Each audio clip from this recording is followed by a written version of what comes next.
दोस्तों नमस्कार, मैं सौरभ गोस्वामी, वरिष्ठ पत्रकार ब्रजेश तिवारी, जो ललित ज्योति साप्ताहिक पेपर के प्रधान संपादक हैं। उन्होंने एक लेटर भेजा है जो ललितपुर के पत्रकार संगठन है उनके नाम से। एक मेरा संगठन है और मुझे लिए भी एक लेटर भेजा गया है जो मुझे अभी प्राप्त हुआ है। इस लेटर में उन्होंने एक लेटर भेजा है, उसके अंदर भी और कुछ चीजें उसमें लिखी हुई हैं। ये पूरा लेटर है जिसमें साप्ताहिक ललित ज्योति न्यूज का पूरा उनका लेटर पैड है और लेटर पैड पर उन्होंने चार संगठनों के लिए उन्होंने ज्ञापन दिया है, जिसमें से प्रेस क्लब ललितपुर, श्रमजीवी जो संगठन है उसके लिए, ग्रामीण पत्रकार एसोसिएशन उसके लिए और इंडियन प्रेस कमेटी उसके लिए।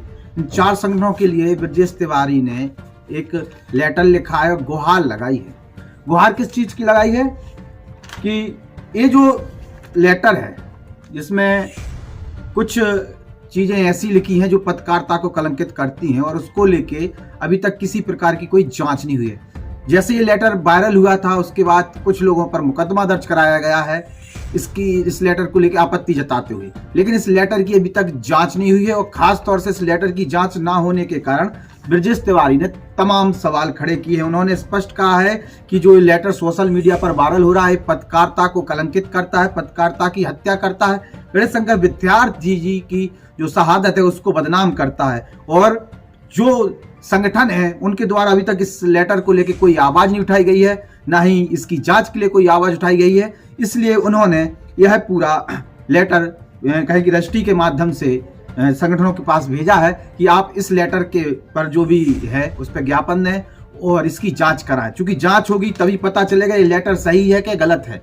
और इस लेटर पर जिस दिन के हस्ताक्षर हैं उनके हस्ताक्षर मिलाए जाएं तब ये पता चलेगा इन लोगों ने इस प्रकार की शब्दावली का उपयोग क्यों किया और एक पत्रकार का उस पर नाम उल्लेख किया गया है। तो ये सब चीजें हैं जिसको लेके अब जांच की बात आरंभ हो रही है। लगातार ब्रजेश तिवारी द्वारा बोला जा रहा है, ब्रजेश तिवारी पर भी एक मुकदमा दर्ज कर दिया गया है। जैसे ही इन प्रकरणों पर कोई बोल रहा है, इन पर मुकदमे लिखे जा रहे हैं, तो सवाल खड़े होते कि मुकदमे तो लिखे जा रहे हैं लेकिन मेन जो विवाद का जड़ है ये लेटर, इस लेटर की जांच अभी तक क्यों नहीं हुई है और उसको लेके अब ब्रजेश तिवारी ने संगठनों को ज्ञापन दिया है। प्रेस काउंसिल ऑफ इंडिया को भी एक कॉपी गई हुई है।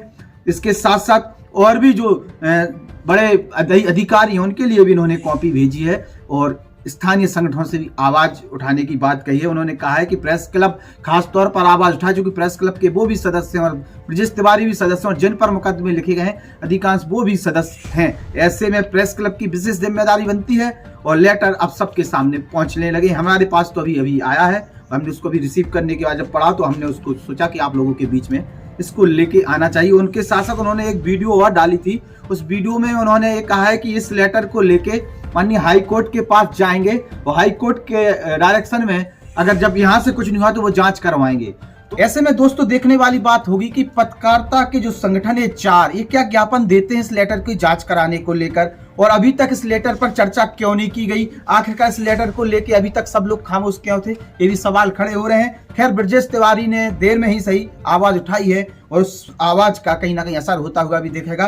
जैसे हम बोल रहे हैं ऐसे हो सकता है और लोग भी इस पर लेटर की जांच को लेकर तो जरूर बोले, क्योंकि एक बड़े बैनर के ब्यूरो चीफ का उसमें नाम लिखा हुआ है और इसके साथ साथ 1 2 3 4 5 6 7 8 9 लोगों के हस्ताक्षर हैं। तो ये 9 लोग कौन है जिनके समक्ष इस लेटर को लिखा गया है? दूसरी चीज, इस लेटर को लिखने वाला कौन है?